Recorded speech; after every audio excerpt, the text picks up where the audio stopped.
Bonjour, mon nom est Julia et je vous souhaite la bienvenue à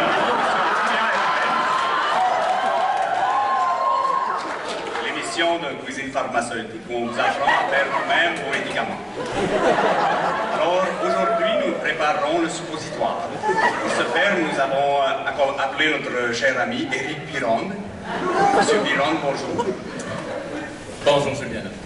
Alors, Éric Biron, comme je disais, aujourd'hui, nous préparons le suppositoire. N'est-ce pas? Tout à fait, Juliana, mais ce seront des suppositoires spéciaux, des suppositoires nasaux de Ritalin. Ah, mais j'adore ces nouveaux dispositifs de libération du médicament. Mais, dites-moi, monsieur Biron, utilise-t-il du Carpopol?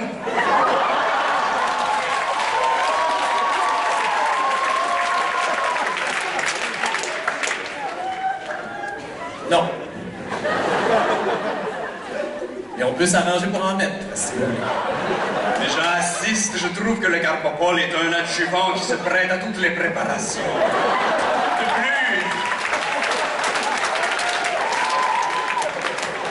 De plus, sa prononciation m'est très agréable. D'accord, d'accord. Parlons un peu du suppositoire donc nasal de Ritalin, dont les caractères lipophiles lui permettent de traverser la barrière hémato-encéphalique. D'accord, donc je vois que vous aviez apporté un schéma de la molécule. Peut-être voulez-vous expliquer un peu comment cette molécule peut passer plus facilement la barrière hémato-encéphalique? Il ne s'agit pas de Carpopol. Oh, ce n'est pas du Carpopol. Ce n'est pas du Carpopol. Parlons un peu de relation structure-activité. D'accord, voilà. Je veux bien. Structure-activité.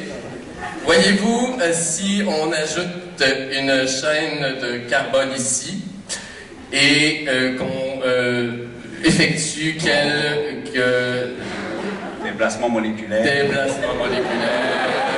Ici. Voilà, on l'obtient. J'aime ces astuces.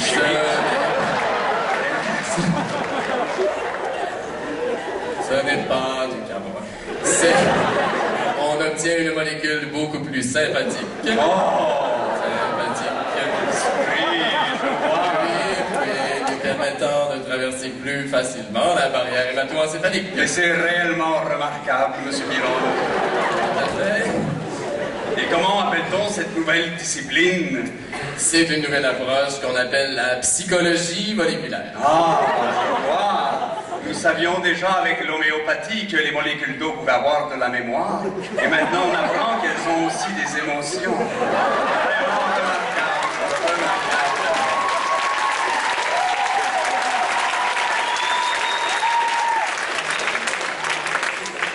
Alors, monsieur Biron, mais quelle est la recette? Quelle est la recette?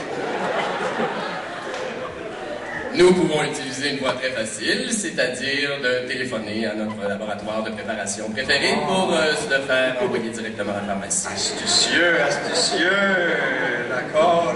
Mais c'est merveilleux, extraordinaire, remarquable, renversant. Les mots avec des R me manquent pour exprimer toute mon expérience.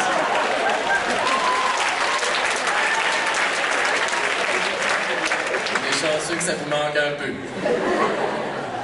Cela dit, en dedans de 24 heures, on peut avoir le produit directement à la pharmacie, à moins bien sûr qu'il y ait une des composantes qui soit non disponible à court ou carrément discontinuée, comme c'est le cas d'à peu près 3/4 des médicaments in and out en pharmacie au Québec présentement. Mais cela arrive très fréquemment. Tout à fait, voilà. Mais maintenant, nous attendons tous de voir une démonstration de son utilisation, monsieur Biron.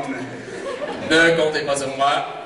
Il y a des spécialistes pour ça. Oh, vraiment? J'ai nommé Georges-Émile Bourgault, un spécialiste, un homme très attachant. Georges-Émile, un homme très attachant, génial, écoutez. Prêt à tout pour les étudiants en pharmacie. Il a passé une soirée en plein milieu de semaine, sur une scène.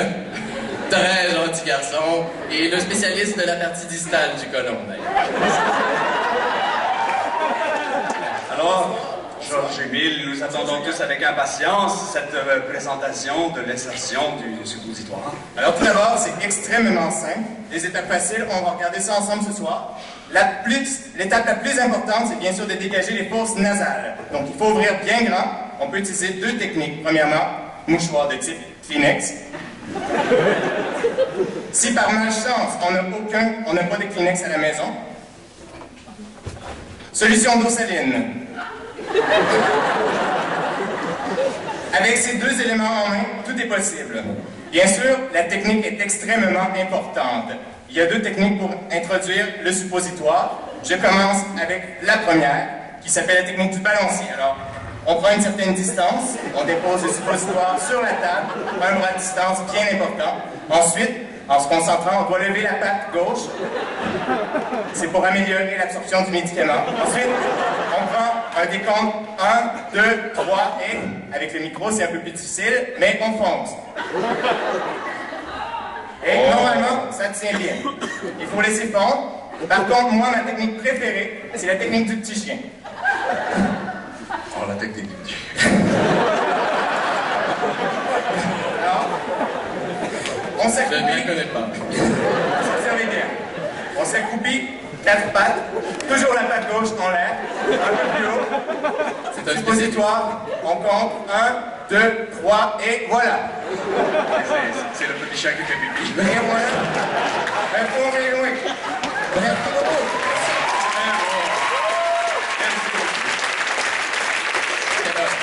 Ah, mais c'était un plaisir renouvelé, M. Biron, de vous avoir eu en notre compagnie et j'espère que vous serez de retour dans notre beau programme. Tout à fait. Alors, on va prendre un carpapol ensemble. Exactement. Merci beaucoup. Alors, notre émission fait maintenant place au prochain programme. J'ai nommé Are You Gonna Be My Girl with the Check? Ce sera une chanson chantée par Thierry de la Téfizet au chant. Guillaume Latulippe à la guitare, à la basse Maxime Babin-Leblanc et Kevin Les Tourneaux clavier et à la batterie Dominique Yadou.